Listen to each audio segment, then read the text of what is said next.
What's up, everybody? Happy Friday. Hope all you're having a great day so far. First of all, I cannot freaking wait till tomorrow. The new Jordan Peele movie is coming out called Us. Everybody's going to see it. I can't wait. I'm going to wait till tomorrow to go see it because, I do not like to go see a movie typically on opening night. Tonight, like Friday nights, I usually don't like to go see a movie on opening night. I like to wait the next day for some reason, but it is what it is. I can't wait to go see it. It's going to be dope. Getting into this episode, Dante and Lulu are reunited, and I guess it feels so good. But it's good to see them together again, for the moment, at least. I can't imagine what Dante went through for the months that he was in Turkey with Raj and his people. I could not freaking imagine what the hell he went through. He had lash marks all over his back. I said, wow. They must have been torturing him, like really like whooping his ass and torturing him and all that craziness. I feel bad for him. You know what I mean? Like, I really do. And I think it's going to change him as a person. You know what I'm saying? Because even when, Sonny showed up in Turkey and stuff, the facial expression that Dante had looked like that experience changed him, and not for the better. I think he's going to need a lot of counseling, and because when you go through things like that, there's no way you can come back to your old life the same way you left. You know what I'm saying? There's no way. He might seem normal now in the presence of Lulu, but trust me, he's not the same as when he left. Like, that experience changed him. You could see it all over his face. It changed him. I mean, look at them marks. Like, there's no telling what else they did to that man. You know what I mean? And I'm pretty sure, he gonna start to have nightmares, all type of shit. Like, it's gonna be crazy. Like, he's definitely gonna need some therapy. It's crazy how many characters on this show really need the therapy. Like, it's insane how many people, like, listen. I should have been a therapist, because with the amount of people that's in Port Charles right now that need therapy, I would rack up some money right about now. I'm telling you right now. In billable hours, please. Woo! I'd be making a lot of money if I was a therapist in that town. I'm just saying. All them crazies and people that emotionally need therapy and stuff, I would be a multi-millionaire by now dealing with all them. So anyway, moving on from that. This whole situation with Willow, I'm like, wow. I have a feeling that, so pretty much we got confirmation that Shiloh is the father of Wiley, the original Wiley. I have a feeling that he raped her because, like I said, Shiloh has a way of making people think that what they're doing is of their own free will and it's their idea, when in reality, it was really his idea. That's why I feel like he's a predator. I feel like he raped that girl. I really do. You could tell she was afraid of him. She didn't want him nowhere near her. And he just tried to pull her back into that cult lifestyle. Like, coming to her, telling her, oh, you should be back with your family. Don't you miss your family? You belong back home and all that stuff. Like, just getting to her. And I think it was working for a moment until Chase came in there. Thank God Chase came in there, because it was working. Like, he just has a way of sucking people in. You know what I mean? Like, he just has that. And, hopefully she talks to Chase, you know what I mean? And fills him in on, and gets some help. Like I said, Willow is another person that needs therapy. She's another person that's going to need some therapy after her trauma and everything she's been through. She's going to need it. But like I said, thank God for Chase. Hopefully he can help her and, she can talk to him and they can shut DOD down for good. Not only the Port Charles location, but the Beatrice Corners and every other location they have. Hopefully she has some information that she can tell him that would, some evidence or whatever that can get Shiloh and, you know, whoever else involved locked up, or, you know, whatever the case may be, because it gotta stop. You know what I mean? So Jason pretty much was bringing Sonny up to speed about what's been going on. So him and Carly was bringing him up to speed about Ryan, and, you know, Sonny wants to get his people on it. And I already knew Sonny was going to have that reaction when he found out that Shiloh was brainwashing Christina, controlling her and stuff like that. I already knew Sonny was going to be incensed. Like, I knew he was going to be pissed. And, you know, Jason basically let him know, we can't kill him. If not only just because of Christina, but I feel like if they kill him and he disappears, you're just giving Margot Dawson ammunition, because that's all Margot looking for at this point is ammunition. All you got to give her is one excuse to come after Sonny and Jason, and she will. She will be, I'm telling you, she's going to be a dog with a bone. If she hears anything about somebody disappearing that's connected to a Corinthos, she's coming after Sonny. We all know it. So he has to tread lightly in this situation, whether he wants to or not. Because the last thing you need is the PCPD and the DA on your ass again. That's the last thing you need right now. You know what I'm saying? Because you're not going to be able to move. Because Dawson will be watching him like a hawk, and we know it. So Sonny got to tread lightly on this. Like I said, this is not no mob situation. Dealing with Shiloh and the cult, you're going to have to go a different route than what you're normally used to. You know what I'm saying? Because these are a different group of people that you're dealing with. You know, this ain't no Anthony Zaccara, Johnny Zaccara. You know what I mean? This ain't none of those people. This ain't Lorenzo Alcazar. These are nobody that you're used to dealing with. It's entirely different. So you have to approach it differently. So for right now, they just gonna have to go with Sam's little stupid plan for the time being. Her basically going undercover to infiltrate the DOD. I don't think it's going to work, but, you know, maybe they'll shock me and maybe she'll pull it off. I feel like Sam is playing a dangerous game. She's playing with fire, because it's one thing for her to get involved in this, but you're kind of getting your kids involved in this now too, and that's not a good look. Because when they were at Kelly's Diner with Brad and Wiley and, you know, Shiloh, of course, comes in.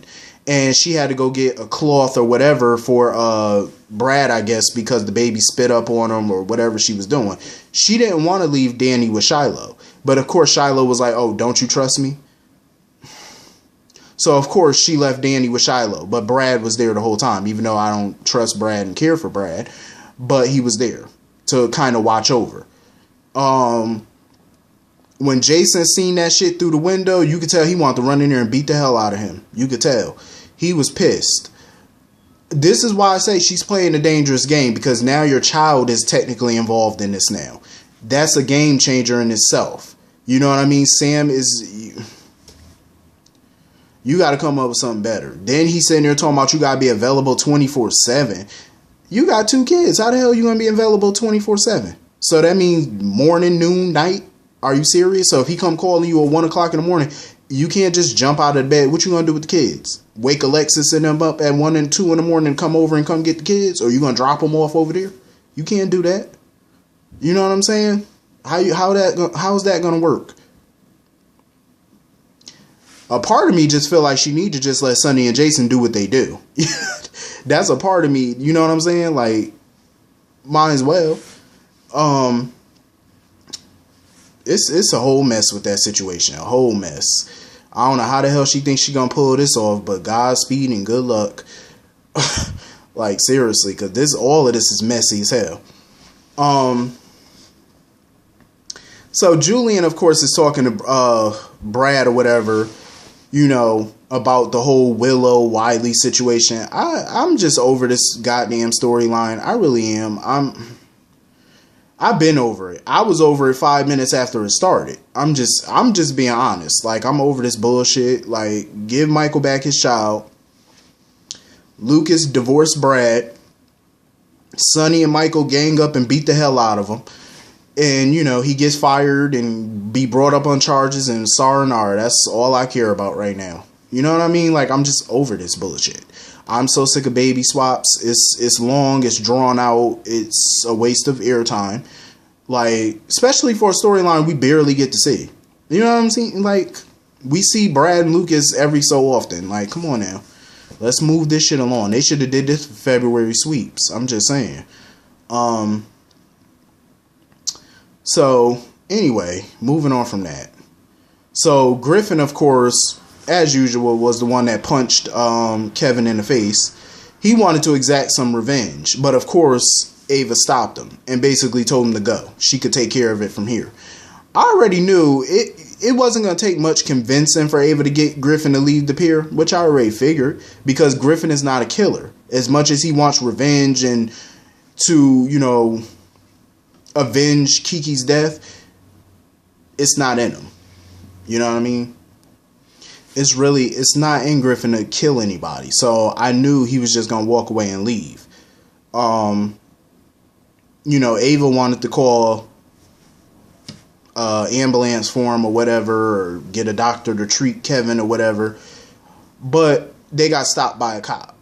Cop came on the pier, arrested Kevin because he thought Kevin was Ryan. And D.A. Dawson wants to charge Kevin as an accomplice to Ryan's killings and attacks. Listen, I'm going to be totally honest. Totally honest. I feel like Kevin should face some consequences for his brother killing people, attacking people. He should face, you know, prosecution for that. But my whole thing is, you can't really charge him as an accomplice because he wasn't a part of Ryan's crimes. More than likely, you can charge him for aiding and abetting a fugitive. Because even though for years people thought Ryan was dead, he was still a wanted fugitive at the time. And you found out he was actually alive a year ago. Those charges, those are murder charges he was facing. Murder charges, they have no statute of limitation on murder. So those charges are still existing. They're always going to exist. You know what I'm saying? So the moment you found out he was alive, you should have turned his ass over to the authorities. Seeing as how he didn't, and you knew he was alive, and you put him in Ferncliff, that's aiding and abetting. That's not an accomplice, that's aiding and abetting. So that's what they can actually charge him with. You know what I mean? And Margot and them wanted to know if they had Laura's support or whatever. Laura was supportive, but she still told Kevin to get a lawyer, because he's going to need one. And that he shouldn't make no statements without an attorney present, which he shouldn't. But of course, that's what they're going to try. I feel like the charge does not fit the crime. I feel like it should not be an accomplice. It should be aiding and abetting. That's just my thought on it. I feel like that's what they should charge him with.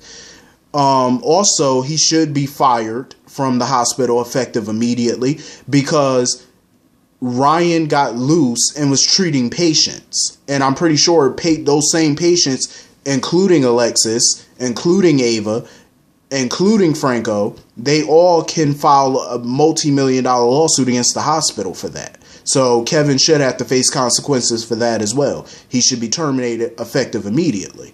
You know, he should face a lot of scrutiny for this. Suspended medical license. He shouldn't be able to practice medicine anymore. At least, you know, if they're going to suspend it or terminate the license, I don't know. But I think, you know, these are things that he should be facing. Consequences he should be facing. That's just my point on it. So anyway, Ava decides to take her engagement ring off and throw the shit in the water. I'm like, first of all, I understand why she did it. But that ring looked big and expensive. I'm just saying, that ring looked like it was worth a few grand. She should have pawned it or sold it, because you could have got some, you know, a few thousand, even though she don't need the money.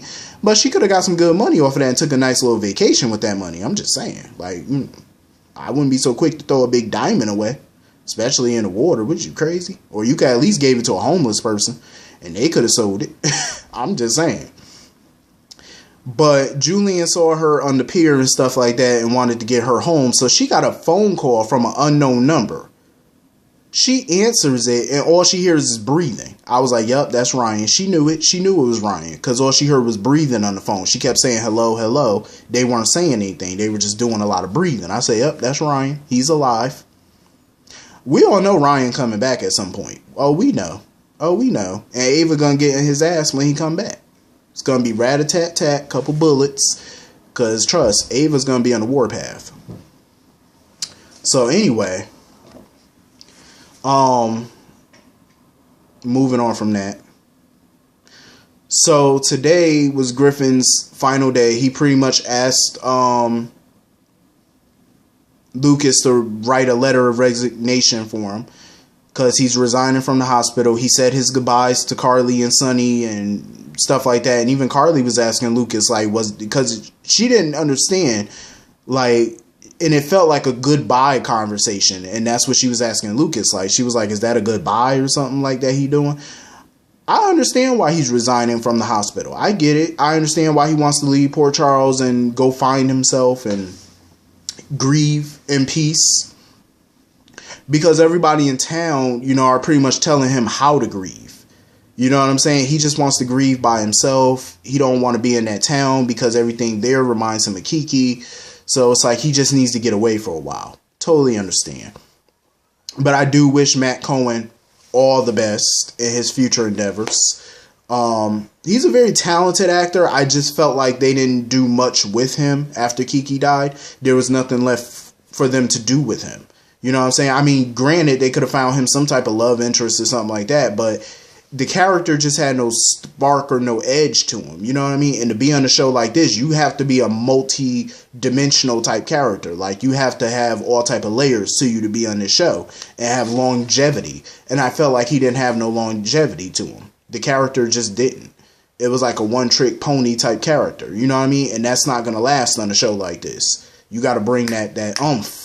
You know what I'm saying? Like, you got to bring it. Like Ava, Laura, Carly, they all are not just one-dimensional people. Because if they were, they wouldn't be on the show as long as they've been on the show. So you got to have more layer to you to survive on this show. And I just felt like he didn't have it. So, you know, hopefully one day Griffin could pop in and out. We could find out how he's doing, get updates on him from Anna maybe. But yeah. That was pretty much the episode. Hit the comment section. Let me know what y'all thought about today's episode. I will see you on Monday. Have a wonderful, wonderful weekend. Have a great Friday. See y'all all later. Peace.